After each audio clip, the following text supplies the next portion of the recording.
नमस्कार, बिहार मिथिला न्यूज में आपका स्वागत है। मैं हूं मनोज। देखिए, मधुबनी लोकसभा मात्र कुछ दिन बचे हैं। दरभंगा लोकसभा चुनाव संपन्न हो जाने के बाद मधुबनी लोकसभा पर निगाहें हैं। दरभंगा में क्या कुछ हुआ उसका निश्चित तौर पर सुधार मधुबनी में होगा। हमारे साथ मधुबनी से भारतीय जनता पार्टी के प्रत्याशी हैं अशोक यादव जी।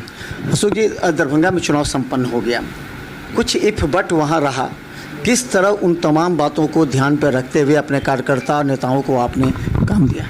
देखिए, दरभंगा में जो चुनाव हुआ है, आप बता रहे हैं इफ बट, हमको नहीं लगता है कहीं इफ बट वहाँ था। कोई इफ बट नहीं था। वहाँ के प्रत्याशी गोपाल जी ठाकुर,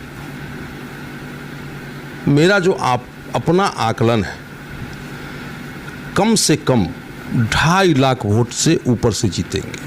कोई टक्कर नहीं था, एक तरफा चुनाव था।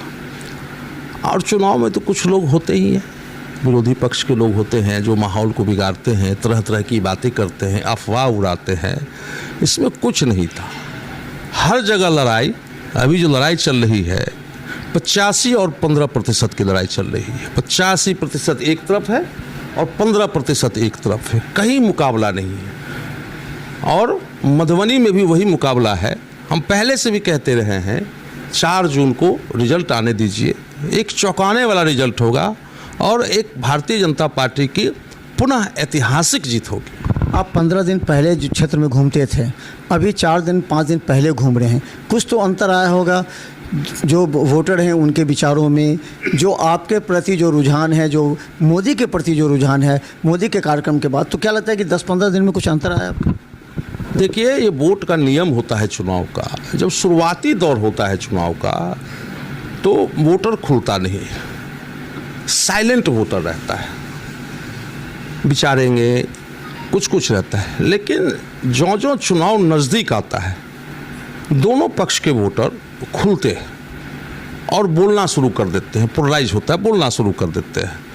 अब जो घूम रहे हैं, आप 15 दिन पहले घूम रहे थे तो उसमें ठीक है वोट देंगे, लेकिन अब जब घूम रहे हैं तो उसमें वोटर में एक उत्साह का वातावरण है। और खासकर मोदी जी का जो काम हुआ है, विकास का काम हुआ है, विकास का तो काम हुआ है, हर मोर्चे में विकास का काम हुआ है। और अंतिम पौधान पर जो व्यक्ति बैठा हुआ है वहाँ तक विकास की रोशनी गई है। इससे पहले कांग्रेस की सरकार में आम जनता अपने आप को समझती थी कि हम भगवान के भरोसे हैं, लेकिन अब उनको लग रहा है कि कोई मेरा बेटा, मेरा भाई अब प्रधानमंत्री के पद पर बैठा हुआ है और दिल्ली से जो पैसा चलता है वो सीधे गांव गरीब किसानों तक पहुंच रहा है। मोदी जी के प्रति बहुत ही उत्साह का वातावरण है। लोग चाह रहे हैं कि फिर से वो तीसरी बार प्रधानमंत्री बने, ताकि भारत एक विकसित भारत बने। और विकास के साथ साथ सांस्कृतिक क्षेत्र में भी काम बहुत ज़्यादा हुआ है। राम मंदिर का मामला था, 500 वर्षों से लटका हुआ था। विरोधी पक्ष आरोप लगा रहे थे कि भारतीय जनता पार्टी को वोट लेने का ये मुद्दा है, लेकिन हमने साबित कर दिया कि आज अयोध्या में भव्य राम मंदिर का निर्माण हो गया। काशी में चले जाइए, उसका विकास हुआ है। हर तीर्थ क्षेत्र में चले जाइए, विकास हुआ है। जो यहाँ के बहुसंख्यक समाज है, अपने आप को हीन भावना से ग्रसित था कांग्रेस के शासन में। हम तो कहेंगे कि मुगल के शासन से लेके, मुगल के शासन भी हो कि अंग्रेज के शासन हो कि कांग्रेस का शासन हो, यहाँ के आम जो बहुसंख्यक है अपने आप को हीन भावना से भरा हुआ था। अब उनको लग रहा है कि मेरा कोई प्रधानमंत्री मिला है और ये लोग आत्मविश्वास से भरे हैं। अब उनको लग रहा है कि हमको भी देखने वाला कोई है। अब तुष्टिकरण की राजनीति नहीं चल रही है। नरेंद्र मोदी जी जो उन्होंने कहा था सबका साथ सबका विकास, उस रास्ते पर अब काम हो रहा है, इसलिए लोगों में बिल्कुल उत्साहित है। अच्छा, हमने देखा है चुनाव में भी, अभी भी हम कोयटी, बिस्फी, जाले, इन सभी जगह देखें, 2 विचारधारा पर सिमट रहे। एक मोदी को हटाना है, दूसरा है कि मोदी को फिर लाना है। यही 2 विचारधारा, इसके बाद तो कुछ नज़र नहीं आ रहा है। विकास के काम भी हैं, वो विपक्ष को नज़र नहीं आ रहा है। विपक्ष तो क्या लगता है यही 2 विचारधारा है जिस पर इस बार चुनाव होगा? देखिए, विपक्ष पार्टी को विकास से कोई मतलब रहा है क्या? हम तो कहते हैं ना, बिहार को 2 फेज में आप देखिए ना, 2005 से पहले का फेज देखिए और 2005 के बाद का फेज देखिए। 2005 से पहले क्या था? कहीं सड़क थी क्या? बिजली थी क्या? हॉस्पिटल में डॉक्टर था क्या? हॉस्पिटल का भवन था क्या? विद्यालय का भवन था क्या? उसमें टीचर थे क्या? विधि व्यवस्था के हाल क्या था? दिन दहाड़े अपहरण लूट डकैती होती थी। सड़क का क्या हाल था? यहाँ से पटना जाने में 6 घंटा 7 घंटा लगता था। और 2005 की स्थिति देखिए, 18 घंटे बिजली रहती है। सड़क की स्थिति देख ली, अच्छी हुई है, विधि व्यवस्था अच्छा हुआ है, सारा काम हुआ है। 2014 से पहले भारत में क्या होता था? 2014 से पहले जब खासकर कांग्रेस की सरकार थी, डॉक्टर मनमोहन सिंह की सरकार, उसमें क्या होता था? भ्रष्टाचार, तुष्टीकरण, परिवारवाद। पाकिस्तान का सैनिक आता था, आतंकवादी आता था, हमारे सेना का गर्दन काट के ले जाता था, ये सरकार चुपचाप बैठी रहती थी। पाकिस्तान का आतंकवादी आके हमारे देश में हमला कर देता था, ये कांग्रेस की सरकार चुपचाप बैठी रहती थी। कश्मीर में हमारे सेना पे पत्थर चलता था, लाठियां चलती थी, और उस सरकार मुख दर्शक बनी रहती थी। सेना को कहा हुआ था कि उसको कोई कार्रवाई नहीं करना है। आज क्या हो रहा है? धारा 370 हट गया, कश्मीर शांत है, वहाँ पे पिछड़ों को पंचायती राज में आरक्षण मिला है। आज पाकिस्तान का हिम्मत है कि हमारे यहाँ हमारे तरफ झांक के देखें। यही देश है ना पाकिस्तान और हिंदुस्तान। एक दिन पहले पाकिस्तान आज़ाद हुआ था, आज वहाँ रोटी के लिए गोली चल रही है, और हिंदुस्तान में 80 करोड़ जनता को मुफ्त में अनाज मिल रहा है। ये परिवर्तन हुआ है। लोग चाह रहे हैं कि नरेंद्र मोदी जी, और उनके पास कौन है प्रधानमंत्री का उम्मीदवार? है हिम्मत तो ये लोग घोषणा करें कि मेरा प्रधानमंत्री का उम्मीदवार ये है।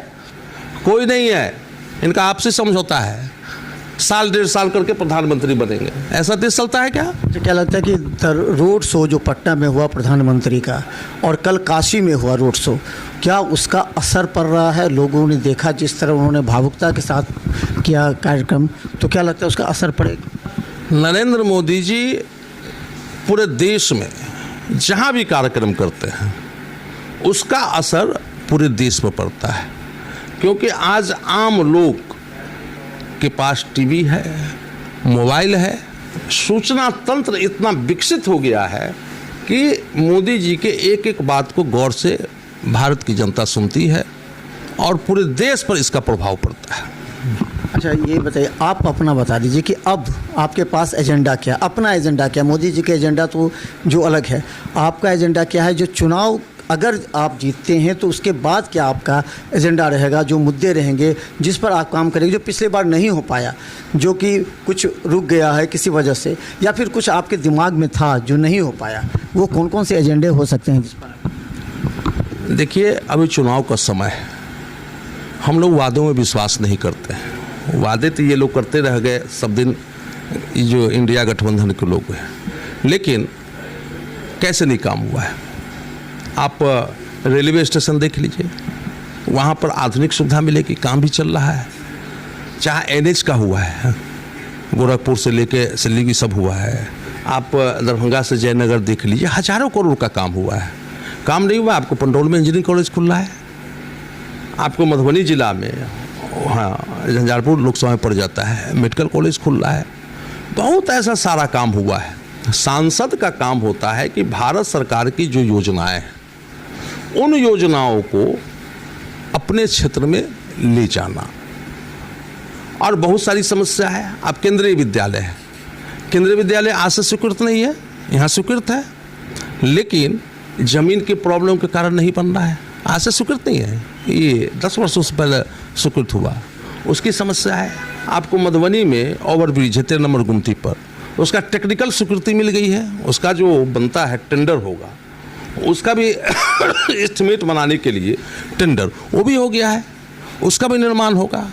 हम इससे पहले भी पार्लियामेंट में मांग किए थे कि भाई मधुबनी में कोई एक टेक्निकल इंस्टीट्यूट हो, IIT हो या IIM हो, उसका भी हम डिमांड कर चुके हैं।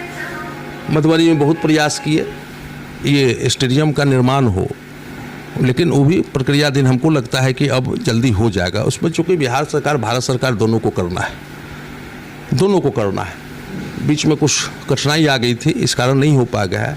तो स्टेडियम का निर्माण कराना, हम चाहेंगे कि मधुबनी में स्टेडियम का एक भव्य निर्माण हो।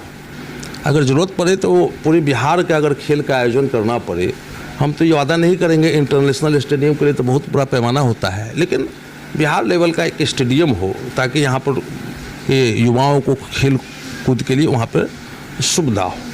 और भी जो भी विकास का काम है, जो प्रधानमंत्री जी को अगर बहुमत मिला है तब ना सब कुछ काम कर रहे हैं।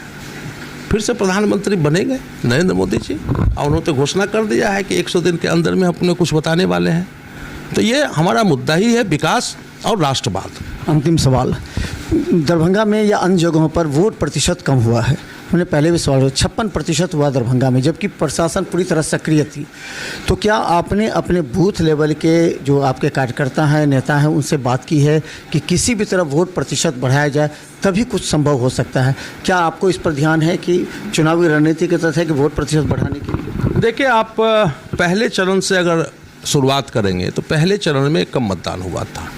जो आगे चुनाव होता जा रहा है, मतदान का प्रतिशत बढ़ता जा रहा है, और मधुबनी में मतदान का प्रतिशत इससे ज़्यादा होगा।